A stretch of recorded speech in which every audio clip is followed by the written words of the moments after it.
Method overriding. Method overriding definition: derived class defines same method as defined in its base class. It is known as method overriding. In base class, same method will be in base class. Okay, it is the method overriding.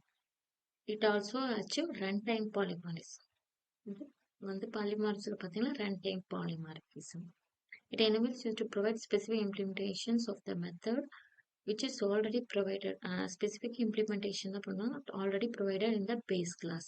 So base classல வந்து பார்த்தீங்கன்னா virtual சொல்லிட்டு keyword use பண்ணுவோம். derived classல override சொல்லிட்டு நம்ம use பண்றோம்.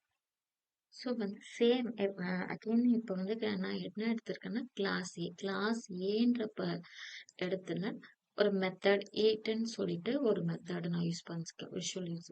So நான் ஈட்டிங்கிறத நான் print பண்ணியிருக்கேன். ஸோ கிளாஸ் பியில் வந்து பார்த்தீங்கன்னா இன்ஹெரிட் ஆஃப் கிளாஸ் ஏ.